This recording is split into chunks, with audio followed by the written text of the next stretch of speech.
الحمد لله رب العالمين، خلق كل شيء فقدره، علم مولد كل مخلوق ومصدره، أثبت في أم الكتاب ما قضاه وسطره، فلا مقدم لما أخره ولا مؤخر لما قدمه.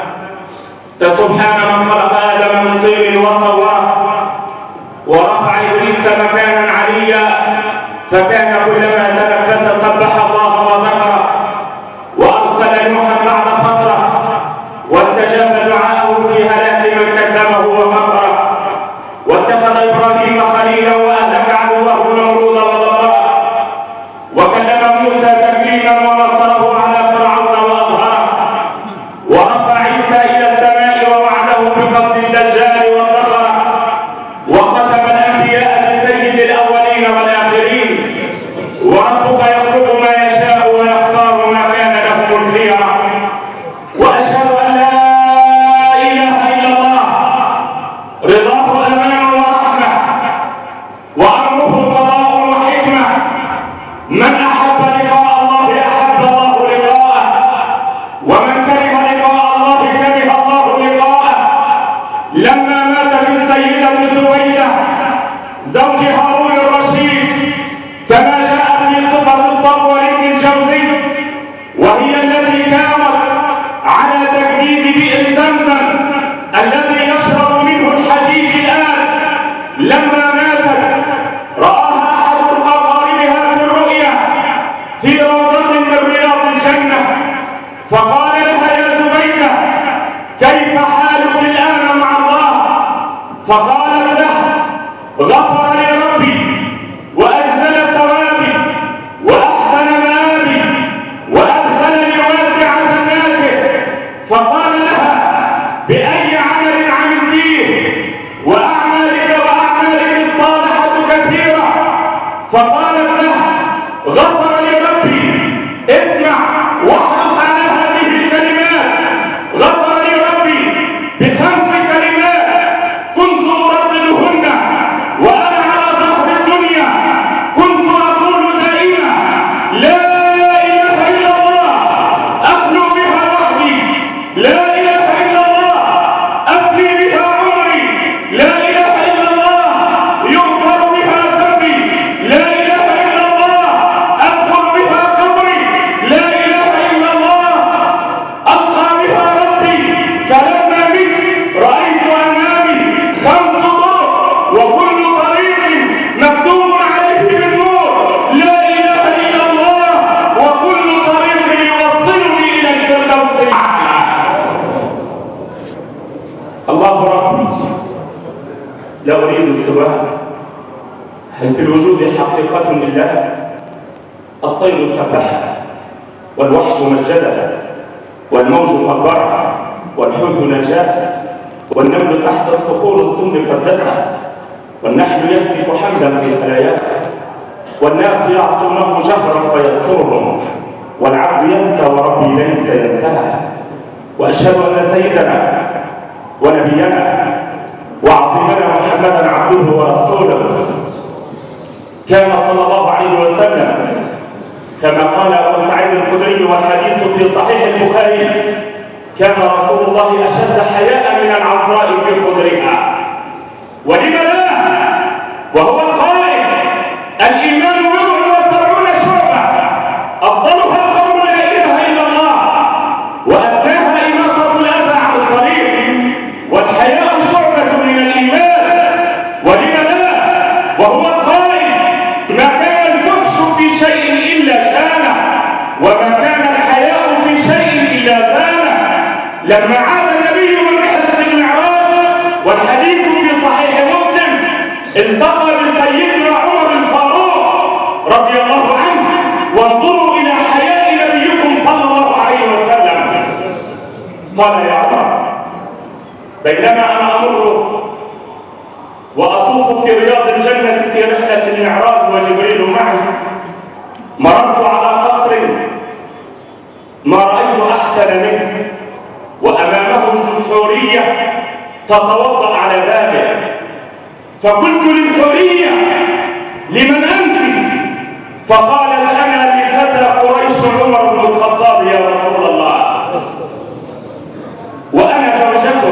وفي انتظاره. النبي يقول لسيدنا عمر ايه؟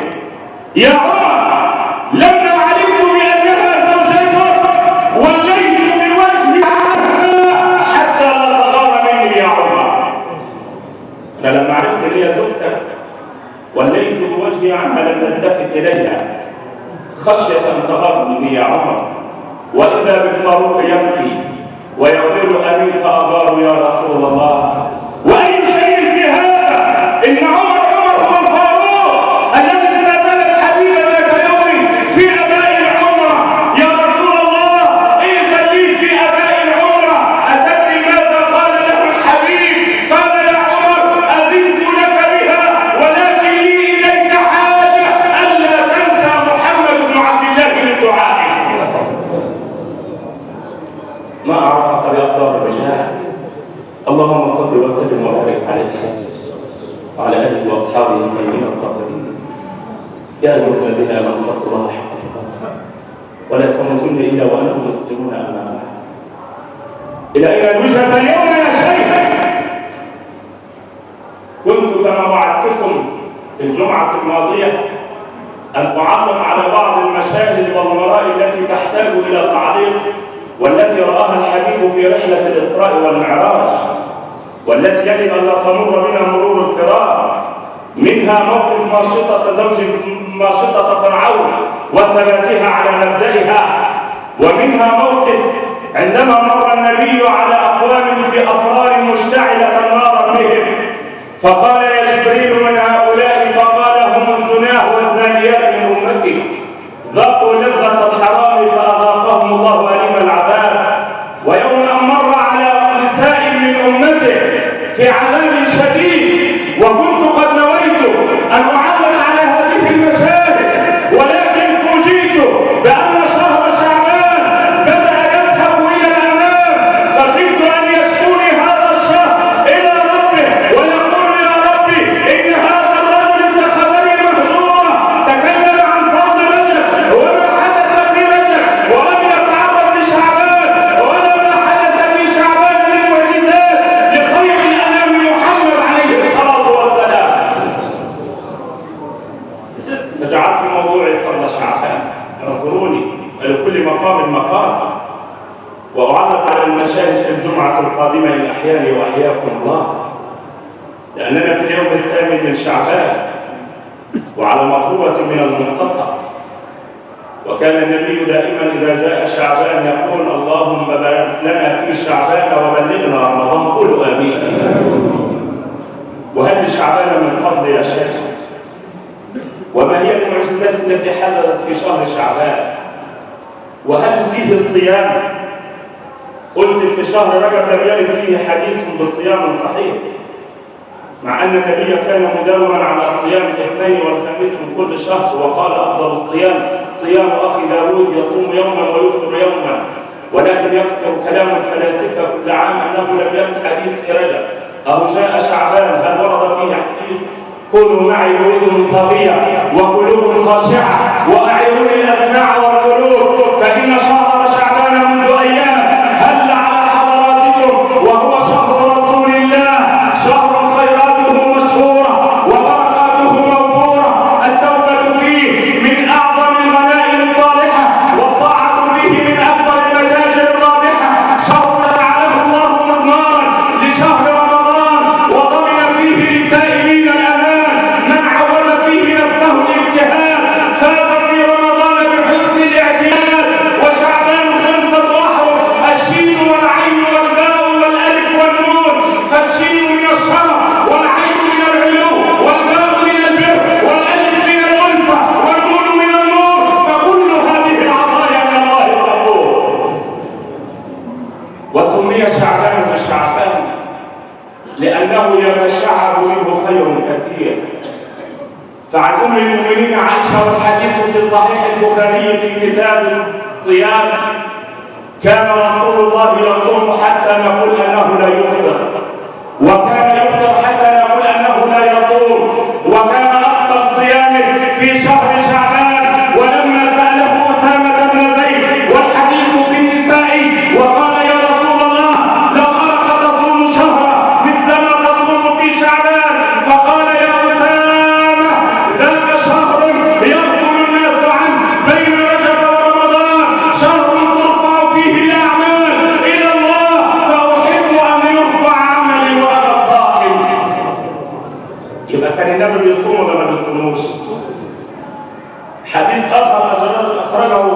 محمد بن ناصر في سند والشيخ بالعظمة أن السيدة عائشة سألت رسول الله ذات يوم وقالت: يا رسول الله، أراك تكثر من الصيام في شعبان، ما سر هذا؟ فقال لها: يا عائشة، إنه ليس لنفس تموت في سنة إلا جاء أجلها في شعبان وكتب أجلها في شعبان، فأحب أن يكتب أجلي وأنا في عبادة ربي. يعني الأجل تكتب في شهر شعبان، تكتب في شهر شعبان. أنت عارف سيدنا أنس بن مالك يسأل رسول الله والحديث في البخاري أيضا، بيقول له: يا رسول الله، أي الصوم أفضل بعد شهر رمضان؟ أنت عارف حضرة النبي قال له إيه؟ قال له: صوم شعبان تعظيما لرمضان.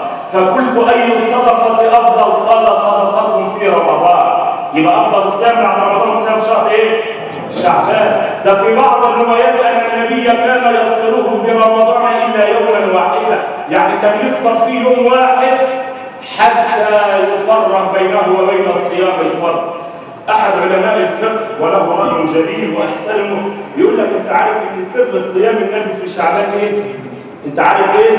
يقول لك: كان نساء النبي صلى الله عليه وسلم يكون عليهن الأيام في شهر رمضان من الدورة الشهرية، فكن يصوم شهر شعبان إجبارا لهذه الأيام، فكان رسول الله يصوم شعبان معهن وفاء لزوجاته. شفتوا؟ تخيل، كان النبي بيصوم شعبان مع نسائه إكراما لهن، أهو الوفاء بهن صلى الله عليه وسلم.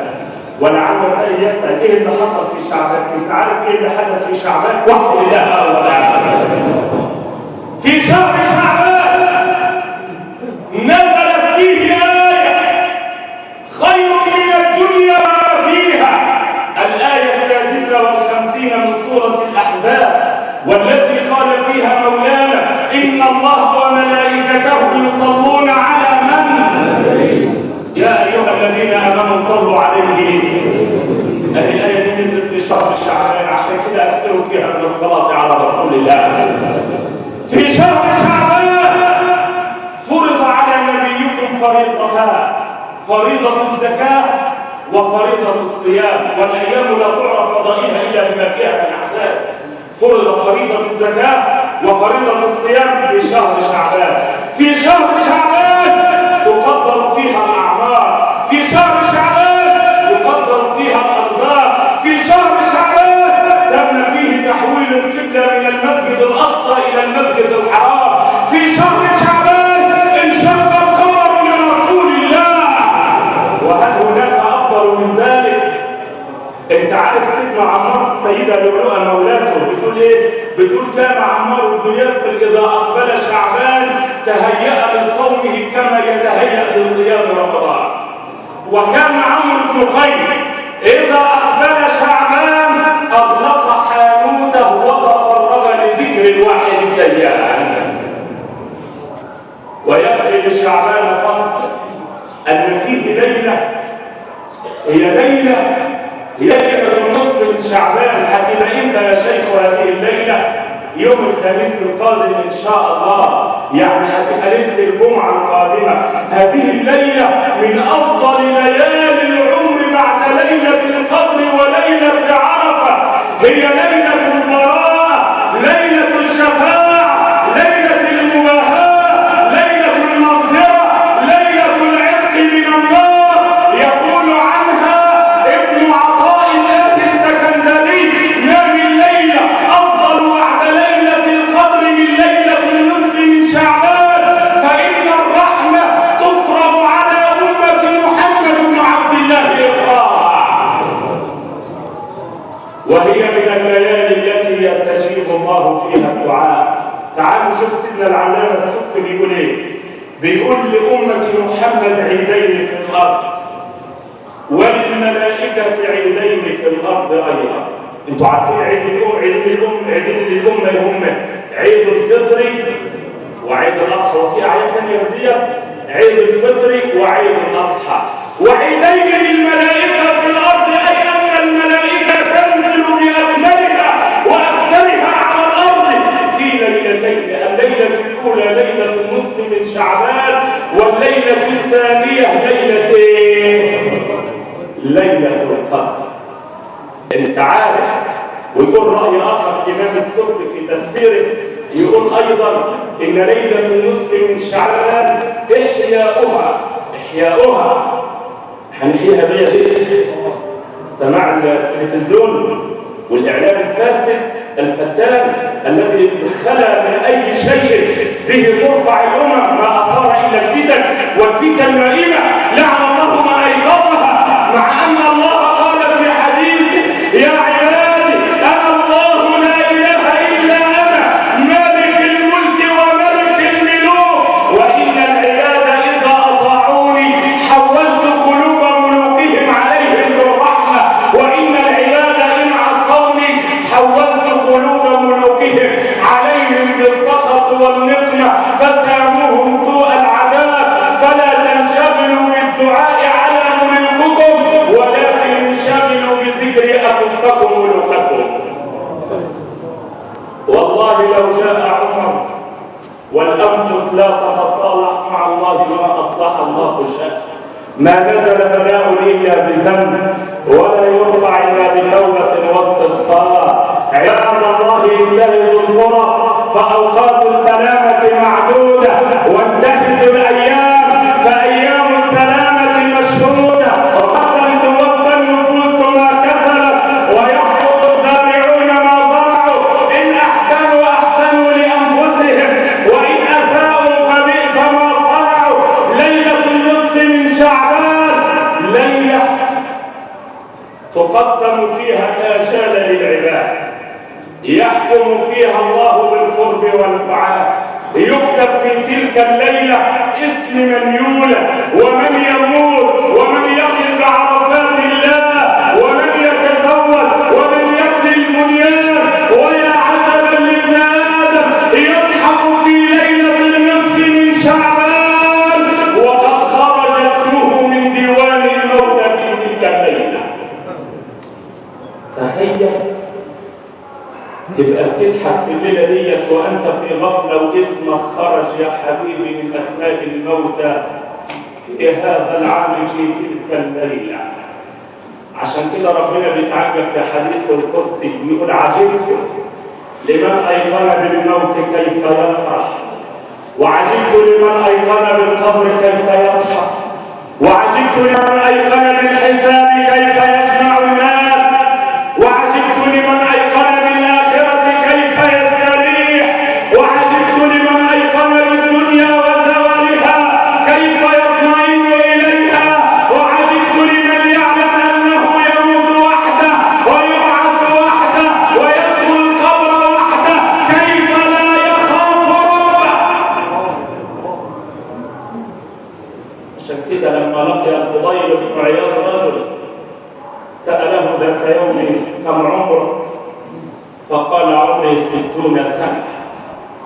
فقال له الفضيل: سبحان الله، أنت منذ 60 عاما تسير إلى الله، توشك أن تصل إليه. فقال الرجل: سبحان الله، إنا لله وإنا إليه راجعون. فقال له الفضيل: هل تعلم معنى تلك الكلمة المنتهى؟ خلاص إنا لله وإنا إليه راجعون.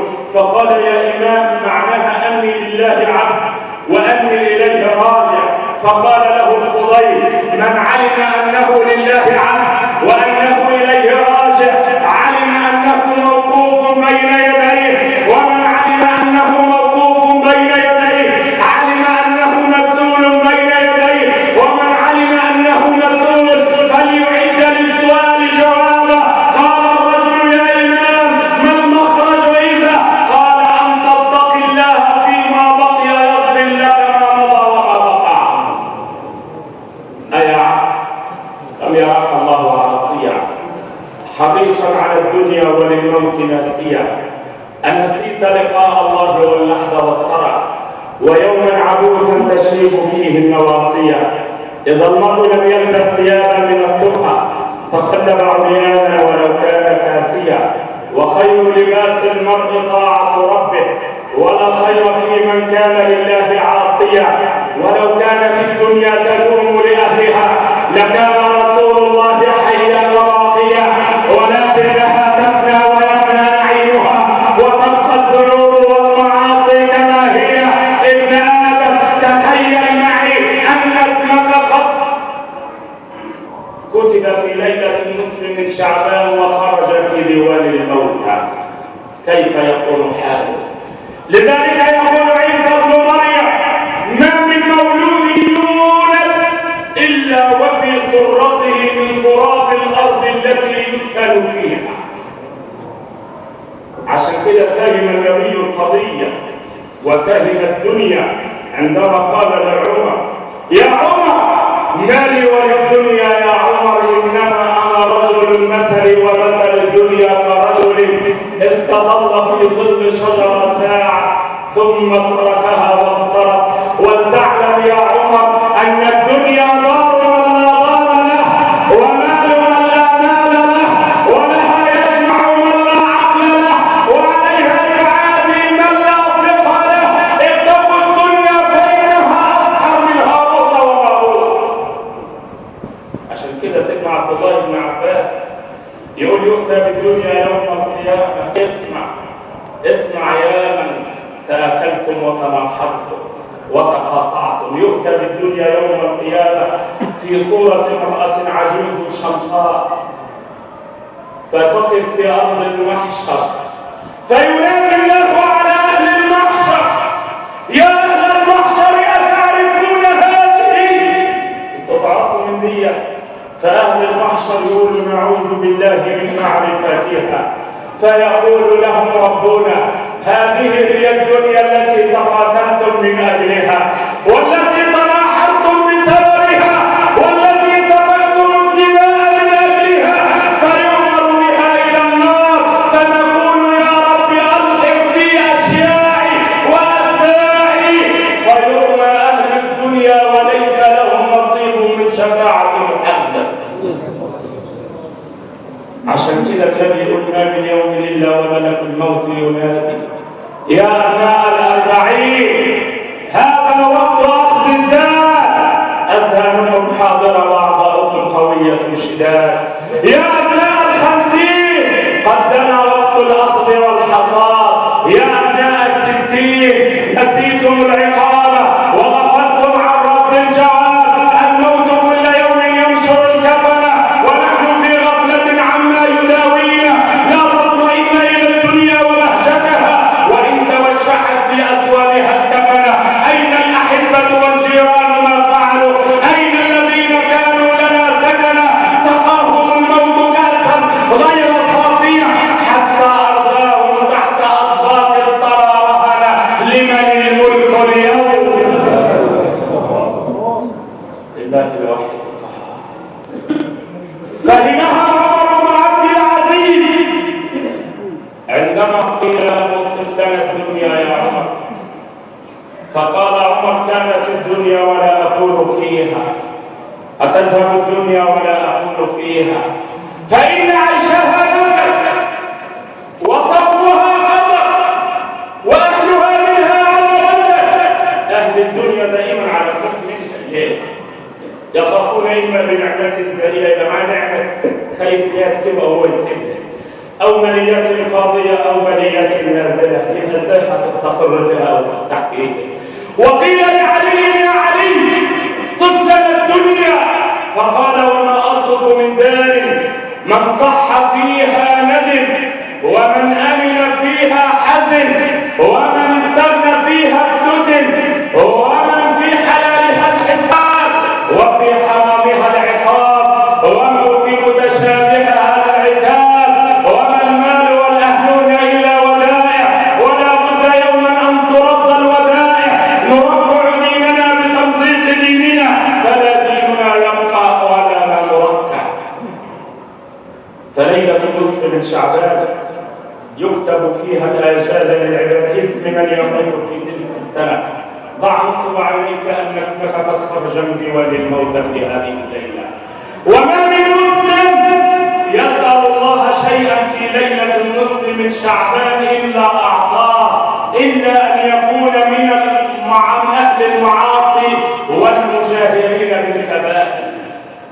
تعالوا لنرى كيف كان حال رسول الله في ليلة النصف من شعبان، ولكن صلوا على الحبيب أولا.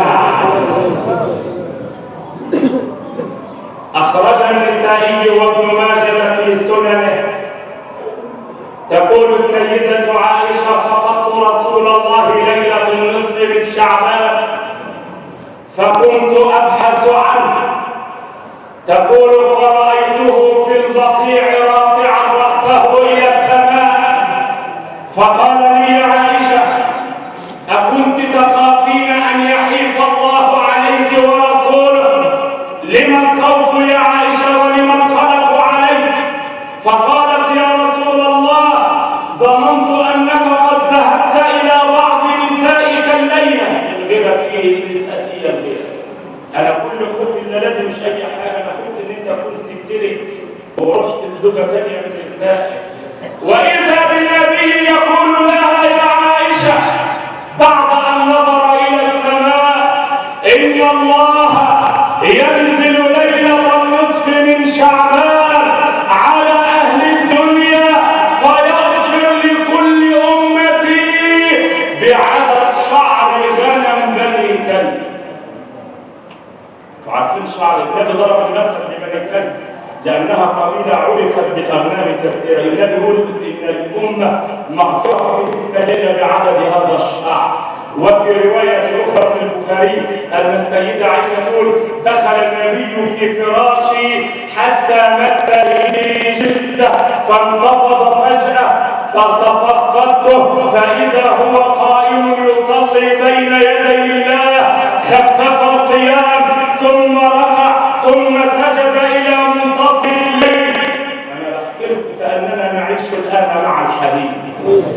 تقول: ثم قام في الركعة الثانية خفف القيام ثم خفف الركوع ثم أطال السجود. السيدة عائشة تقول: فظننت أنه قد قبض، ما بيتحركش وهو ساجد.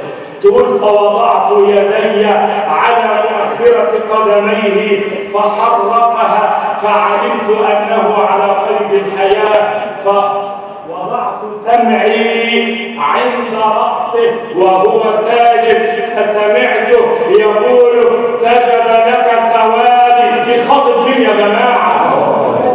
هو النبي كان في حاجة يا جماعة إلى هذا التذلل؟ سجد لك سوادي وآمن بك فؤادي، هذه اليد التي جنيت بها على نفسي، اغفر الذنب العظيم فإنه لا يغفر الذنب العظيم إلا الرب العظيم. أعوذ برضاك من سخطك وبمعافاتك من عقوبتك وبك منك لا أحصي الثناء عليك أنت كما أثنيت على نفسك.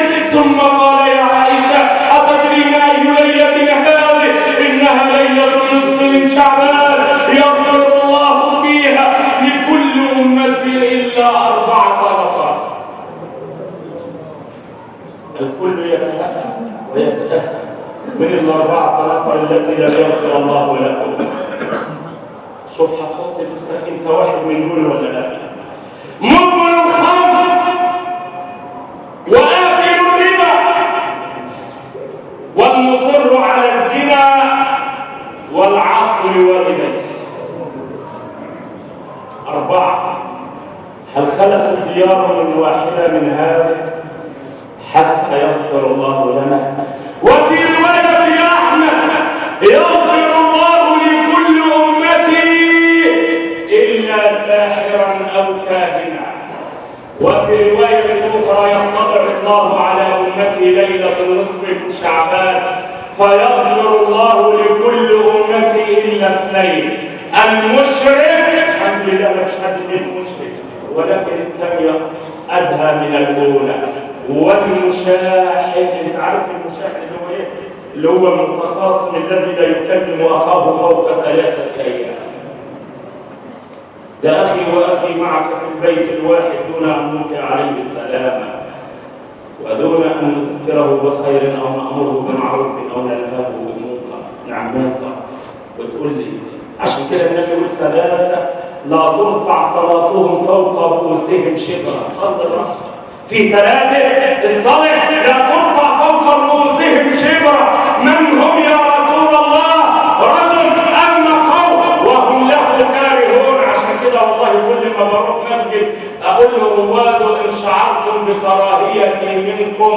فاعذروني أن أؤمكم وليؤمكم غيري. ثلاثة لا ترفع رؤوسهم صلاتهم فوق رؤوسهم شبرا. رجل أما قوم وهم له كارهون، وامرأة باتت وزوجها غاضب عليها. هل خلت الديار من هذه؟ يا مصلية أيتها المرأة الغاضبة لزوجك، اعلمي أن صلاتك لا ترفع فوق رؤوسك شبرا.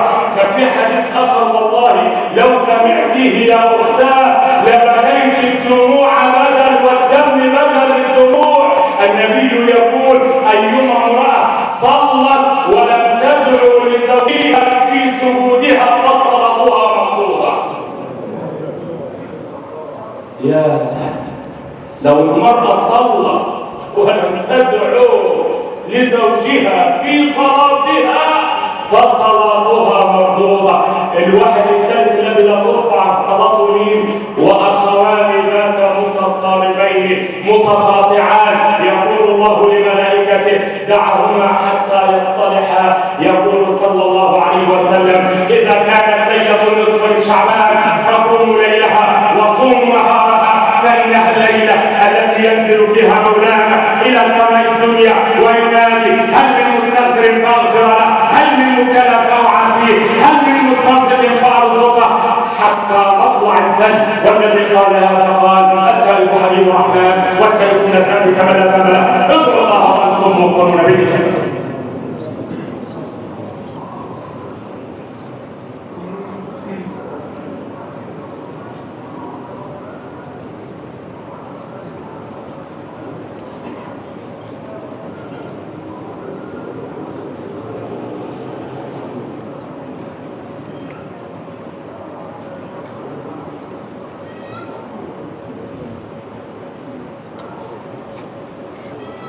الحمد لله رب العالمين، والعاقبة للمتقين، ولا عدوان إلا على الظالمين. أشهد أن لا إله إلا الله ولي الصالحين، وأشهد أن سيدنا ونبينا محمدا عبده ورسوله وعلى آله وأصحابه الطيبين الطاهرين. أما بعد، وفي ليلة النصف من شعبان حدث معجزتان من خير الأنام. المعجزة الأولى تحويل القبلة من المسجد الأقصى إلى المسجد الحرام. فقد كان نبيكم صلى الله عليه وسلم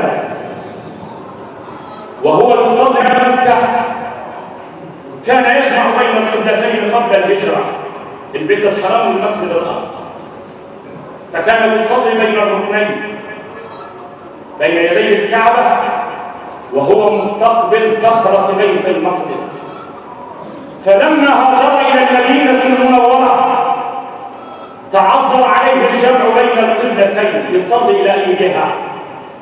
يقول لك العلماء ابن هشام لك فأمره الله بالتوجه إلى صخرة بيت المقدس، وظل النبي متوجها إلى صخرة قبة بيت المقدس 16 شهرا أو 17 شهرا، حتى كانت اليهود تعين رسولهم ويقولون لمن يصلي محمد إلى قبلتنا. فكان النبي إذا سمع ذلك بكى ويتوجه إلى العليم الخبير ويتجه إليه بالدعاء والتضرع أن يحول وجهه إلى قبلة أبيه إبراهيم. ولقد استجاب الله دعوة نبيكم، وبعد 17 شهرا أمره ربه بالتوجه إلى بيت الله الحرام. فكانت أول صلاة صلاها الحبيب إلى المسجد الحرام هي صلاة العصر. وقيل كما جاء في حديث البراء بن عازب أن النبي نزل عليه تحويل القبلة وهو يصلي الظهر في مسجد بني سلمة بعد ركعتين منهما، ونزل عليه جبريل يأمره بعد ركعتين أن يتوجه إلى البيت الحرام، فتوجه هو والصحابة وهو في الصلاة إلى البيت الحرام، حتى سموا مسجد بني سلمة بمسجد القبلتين. واحد يسأل يقول ايه؟ يقول ما سبب تحويل القبلة عن البيت الحرام؟ قال ربنا وجهه من أول مرة إلى البيت الحرام انتهت القضية حتى لا يعير. كان فيها ايه يعني؟ وضروري يتعبوا 17 شهرا ويعير باليهود كيف يصلي محمد الى قبلتنا. ليه ربنا امره بالتوجه الى صخره بيت المقدس اولا؟ العلماء يقولون انما توجه الى صخره بيت المقدس لان نبيكم في اوصافه في الكتب السابقه موصوف بانه صاحب القبلتين، فعشان كده لابد ان يصلي الى هذا والى تلك. الرأي الثاني قال إنما حولت القبلة إلى المسجد الأقصى أولا إشارة تربوية أشارت إليها الآية التي تقول وما جعلنا القبلة التي كنت عليها إلا لنعلم من يتبع الرسول ممن ينقلب على عقبيه وإن كانت لكبيرة إلا على الذين هدى الله. لما كان العرب يعظمون البيت الحرام ويعودونه عنوان مجدهم أراد الإسلام أن يستخلص النفوس من رواسب الجاهلية ويخلص القلوب لله. نزعهم نزعا من التوجه إلى البيت الحرام وأمرهم بالتوجه إلى المسجد الأقصى ليبين من يتبع الرسول اتباعا مجردا من كل إيحاء. افعل كذا ولا تفعل كذا. انتوا عارفين الحكمه ايه؟ عشان تشوف مين اللي هيتبع النبي. ثانيا حتى يستخلص النفوس من رواسب الجاهليه وتخلصها لله سبحانه وتعالى. واحد يجي يقول لي يعني معنى ذلك ان تحويل القبله من المسجد الاقصى الى المسجد الحرام هذا لذنوب المسجد الاقصى ملوش تنزيله ولا ايه؟ اقول له لا، انت ما سمعتش حديث النبي لا تشد الرحال الا الى 3 مساجد: المسجد الحرام والمسجد ومسجد هذا والمسجد. انت ما سمعتش ان الصلاه في المسجد الحرام ب100,000 صلاه وفي النبوي ب1000 صلاه وفي المسجد الاقصى ب500 صلاه. انت عارف سيدنا مكحول التبعي يقول لك ايه؟ يقول من دخل المسجد الاقصى فصلى فيه 5 صلوات المفروضه خرج من ذنوبه كيوم ولدته امه. ده مش كده وبس، يقول من زار المسجد الاقصى شوقا اليه زارته جميع الانبياء في الجنه ومن مات بالمسجد الاقصى فكانما مات في السماء. اللهم اكتب لنا صلاه فيه قبل الممات. فتعرف ان المسجد الاقصى سمي مباركا لماذا؟ مش ربنا يقول الذي باركنا حوله؟ العلماء يقولوا لأنه قبلة الأنبياء ومهبط الملائكة وإليه يحشر الخلق يوم القيامة. اليهود عارفين كده هتبقى أرض المحشر يا جماعة. وسمي مقدسة لأن الذنوب تغفر فيه، وقيل لأن المياه العذبة في الدنيا يخرج أصلها من تحت قبة صخرة بيت المقدس. يبقى ملوش فضل ولا لا؟ أنت عارف سيدنا عبادة بن الصامت يقول لك إيه؟ يقول لك صخرة بيت المقدس على نهر نخلة من نخيل الجنة، والنخلة على نهر من أنهار الجنة، وعلى هذا النهر آسية بنت مزاحم ومريم ابنة عمران ينظمان حلي أهل الجنة إلى يوم القيامة. يبقى ملوش فضل. هذه المعجزة الأولى التي حدثت للنبي في ليلة نصف من شعبان. المعجزة الثانية وتخفى على الكثير منكم وهي انشقاق القمر لرسول الله. ما قصة انشقاق القمر؟ إن أردتم معرفتها اسمعوني توحيدا لله.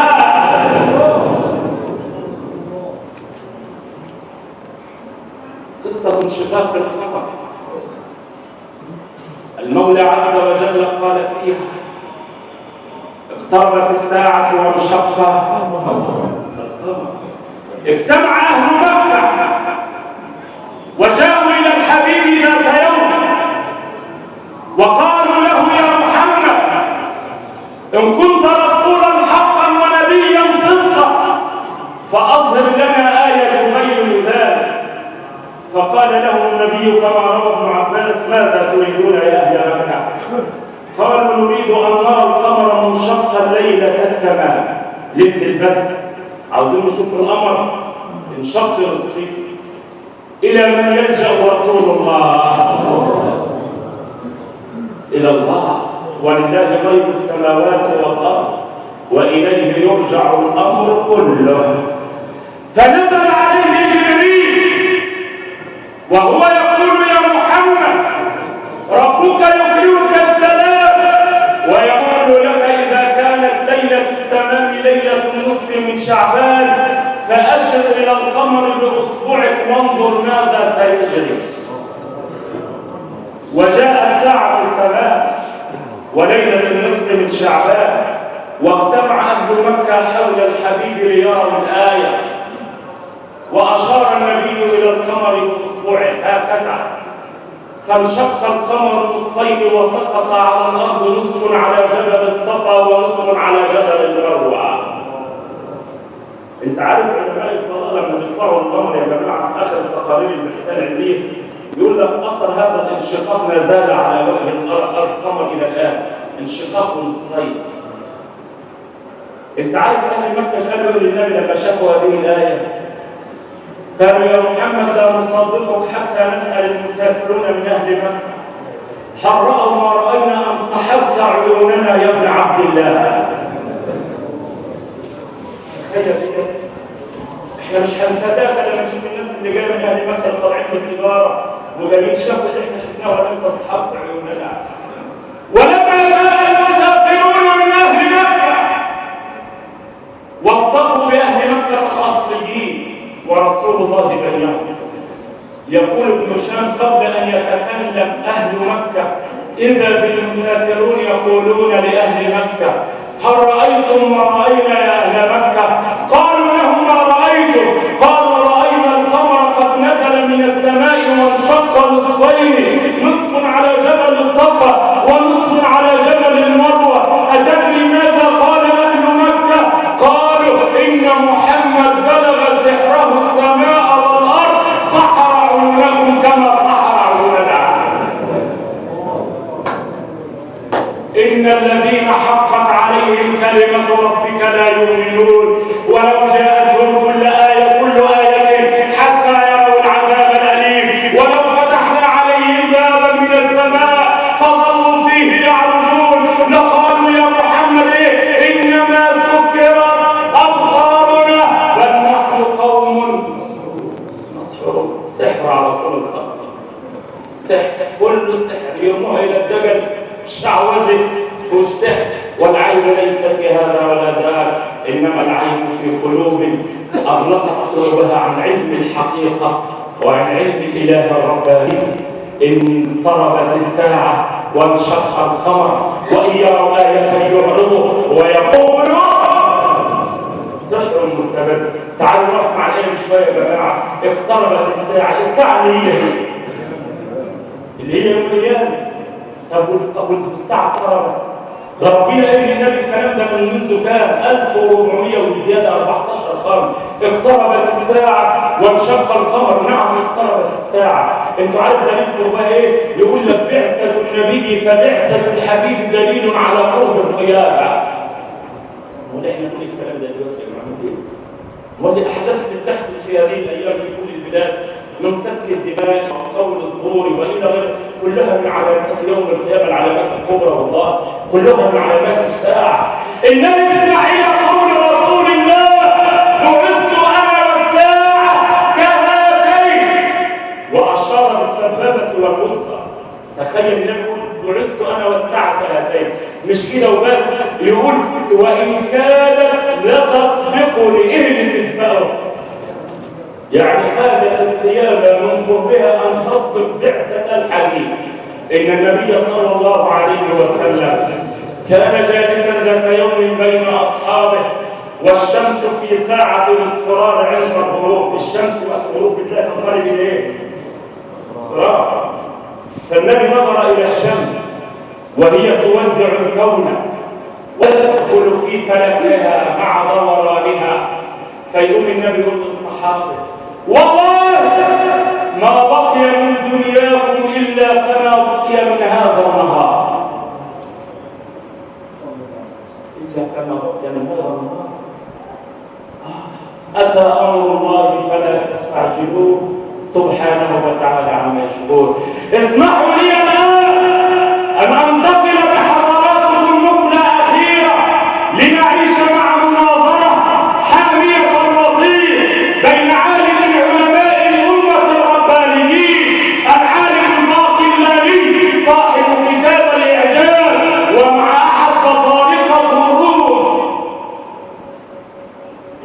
سمع ما دار بينهما من مناظرة.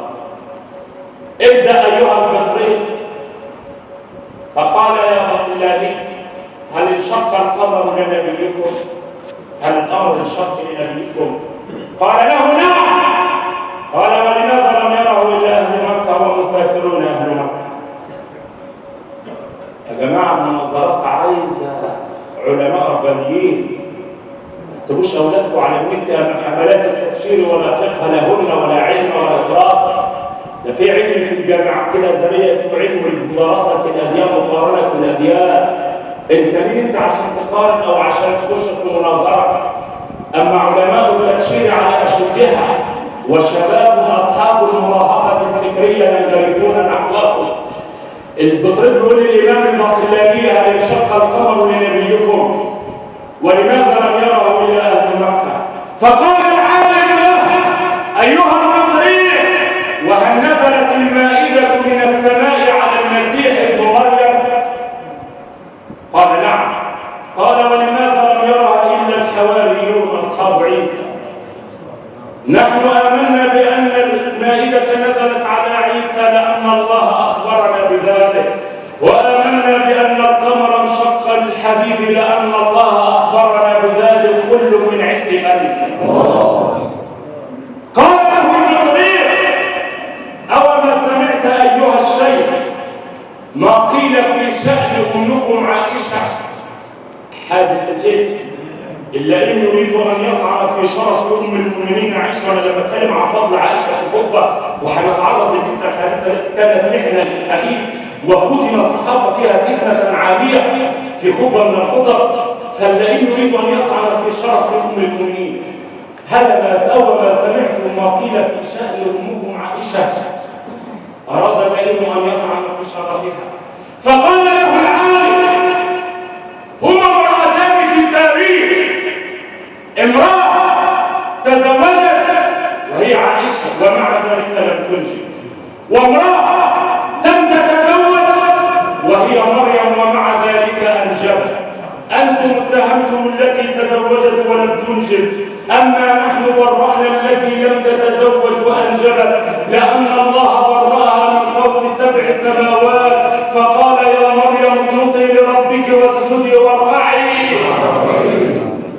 وأنتم اتهمتم التي تزوجت ولم تنجب وهي عائشة مع أن الله برأها من فوق 7 سماوات. فقال والطيبات للطيبين والطيبون للطيبات أولئك مبرؤون مما يقولون لهم مغفرة ورزق كريم. وهل هناك أطيب من محمد بن عبد الله؟ هذه هي الفرق بين سماحة الإسلام وعصبية النصارى. من منا يستطيع أن يرد عليه هذا الرد؟ وإذا بالبطريق يقول له أيها العالم نبينا عيسى أطهر من نبيكم. قال له لما؟ قال لأن عيسى لم يتزوج ونبيكم كان مزواجا. فرد عليه ردا حكيما قال أيها البطريق أنت تزعم أن الزواج نجاسة وأنت لم تتزوج بقصد الطهارة، فلماذا اتهمتم الله بأنه تزوج بمريم وأنجب عيسى؟ أأنت أطهر عن الله؟ فقال بل الله يا إمام لقد قلت حقا ونطقت صدقا أشهد أن محمدا رسول من قبل الله. الله أكبر إن دين محمد وكتابه أقوى وأقوى مهينة. كما تنظر الكتب السوالف عند طلع الصباح تغفر القناديل لما لا ينشق القمر للحبيب. وأخرج أحمد في المسند عن يعلى بن مرة الثقفي أنه قال كنت مع رسول الله ذات يوم كثيرا علي لله مش فاكر أود إن أنا لمح ببعض المعجزات. يقول فنزلنا منزلا لا يعلم مرة الصدق كنت مع الحبيب فنزلت مع المنزل ونام النبي يقاتلون في الحرام. الصحابة كانوا بيخافوا عن النبي كان لما كانش حد فيهم بينام كانوا صاحيين دار لحد ما يستيقظ.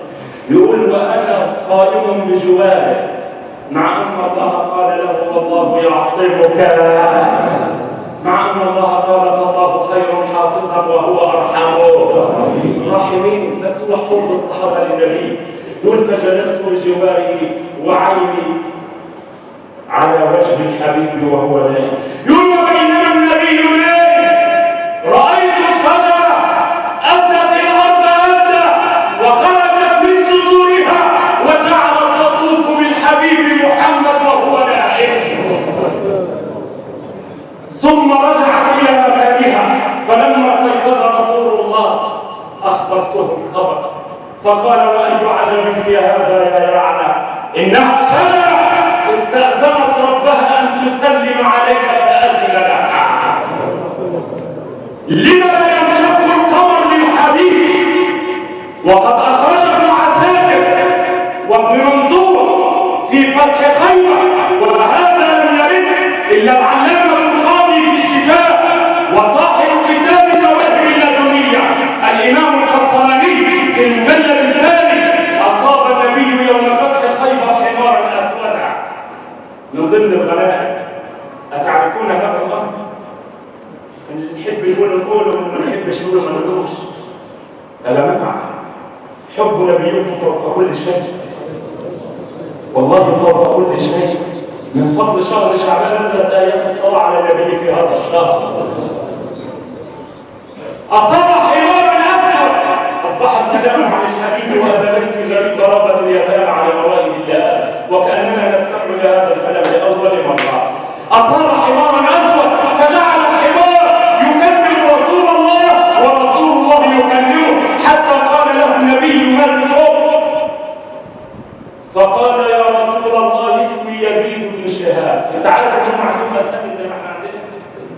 تخيل دي. وما من دابة في الارض ولا طائر يطير بجناحيه الا هم من امثالكم. انتم بتقرأوا القرآن نعرف كلمة نعرف معانيه.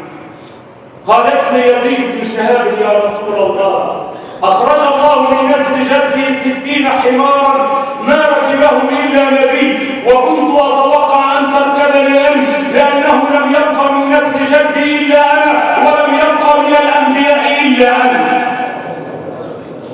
وكنت عند رجل يهودي، الحمار بيحكي للنبي، وكنت عند رجل يهودي فكنت أتعثر به عنه فكان يجيع بطني هو يضرب بظهري. فيقوم النبي يقول له أنت اسمك اليوم يعفور.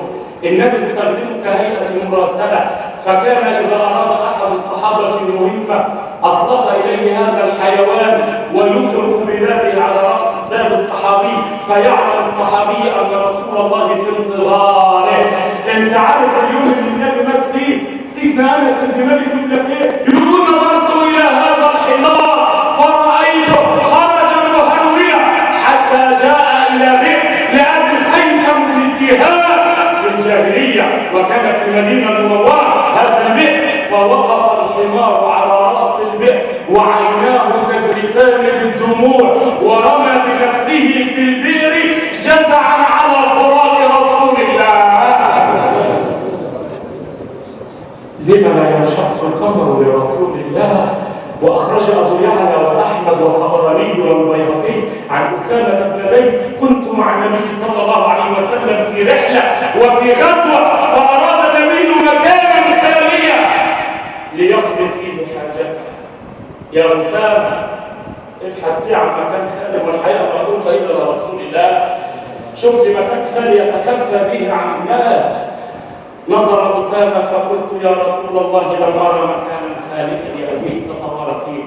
فقال يا أسامة هل هناك من نخلات قريبات هنا؟ قال نعم. قال هل هناك من حجارة؟ قال نعم. قال يا أسامة اذهب إليهن وقل لهم يأمركم رسول الله أن تقاربوا، يعني قربوا. أسامة بينه وبين النخل عدة أمتار، وإذا بأسامة يقول همست تحت النخل وأمام الحجارة يأمركن رسول الله أن تقاربن.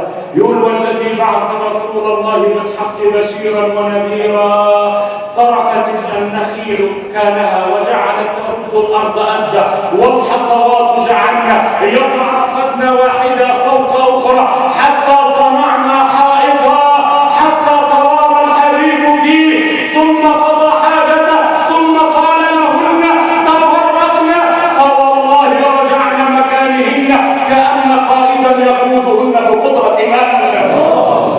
لرؤية الله. ولم لا ينشق القمر لرسول الله وهو الذي جاءته الله، والحديث ذكره أبو الفرج بن الجوزي في زمن الهوى وفي المواعظ والمجالس وفي التذكرة إلى غير ذلك وفي التبصرة، أن امرأة يهودية جاءت ووقفت على باب النبي وبين يديه والصحابة جلوس عنده، وجعلت تقول هذه الأبيات: بأبي أفديك يا روح الفلك، يا ليت شعري أن يبيه قتلك، غبت عني غيبة موحشة، أترى ذئب يهودي أكلك. ده المرأة اليهودية بتقول الأبيات أمام النبي، فالنبي يقول لها: ما لك أيتها المرأة؟ فتقول: يا محمد، هي مش مؤمنة به، يا محمد بينما ألعب أنا وولدي في البادية إذ اختطف ابني من بين أحضاني فلا أعرف من الذي خطفه. فقال لها النبي: إن رد الله ولدك على يدي أكنت تؤمنين بمحمد بن عبد الله؟ قالت: نعم، وحق إبراهيم وإسحاق ويعقوب. يقول سيدنا علي: فقام رسول الله وصلى ركعتين ثم توجه إلى الله بكلام ما سمعناه وما هي إلا لحظة حتى وضع الطفل بين أحضان أمه. يقوم النبي يقول له: أيها الطفل أين كنت؟ يقول: يا رسول الله بينما ألعب أنا وابني في البادية إذ جاء عفريت كافر اختطفني من بين أحضان أمي فرمى بي وراء البحر، فلما دعوت الله سلط الله عليه ملكا أعظم قوة منه وأشد بطشة منه، انتزعني من بين يدي فساقني إليك فها أنا بين يديك صلى الله عليك. اللهم إنا نسألك ونحن في شهر رمضان أن تصلي وتسلم على النبي العدنان. اللهم لا تدع هذا الجمع زمن إلا غفرته، ولا مريضا إلا شفيته، ولا مهما إلا فرجت كربه، ولا مهما إلا فرجت كربه. اللهم اغفر لنا عن المدينين، فرج الكرب عن المكروبين. اللهم بارك لنا في شعبان وبلغنا رمضان. يا رب لا يأتي علينا أول ليلة من رمضان إلا وقد غفرت لنا الذنوب وصلت علينا العيوب وغسلت منا المطلوب. اللهم اغفر لنا عن المدينين، فرج الهم عن المهمومين. يا رب اشف مرضانا ومرضى المسلمين. يا رب إن كان الأطباء عجزوا عن علاجنا داونا، اللهم داونا. اللهم نجنا من الفتن ما ظهر منها وما بطن، نجنا من الفتن ما ظهر منها وما بطن. اللهم ألف بين قلوبنا، وحد كلمتنا، اجمع صفوفنا، أرنا الحق حقا وارزقنا اتباعه، أرنا الباطل باطلا وارزقنا اجتنابه. يا رب احفظ مصر وأهلها، احفظ مصر وشعبها، احقن دماء أبنائها، احقن دماء أبنائها. يا رب إنا بريئون من كل قطرة دم تنزف على أرضك حتى لا نؤخذ بها يوم القيامة، يوم الحسرة والندامة، يوم يبدو كل منا عمله أمامه. اللهم انصرنا فوق الأرض وتحت الأرض ويوم العرض. اللهم ارزقنا واحشرنا في زمرة نبينا وتحت لواء حبيبنا. اسقنا بيده الشريفة شربة هنية لا مزرعة بعدها أبدا. اللهم وفق أبناءنا الطلبة في الامتحانات، اجعلها عليهم سهلة ميسرة. اللهم افتح عليهم فتوح العارفين. اللهم ارزقهم الأدب والفهم مع الله. اللهم اشرح صدورهم، يسر أمورهم، اجبر عقدة ألسنتهم، رقق عليهم قلوبنا، رؤساءهم. عباد الله حياكم الله، شكركم الله، أكرمكم الله. اذكروا الله يذكركم واستغفروه يغفر لكم وقوموا إلى صلاتكم يرحمني ويرحمكم الله وأقم الصلاة.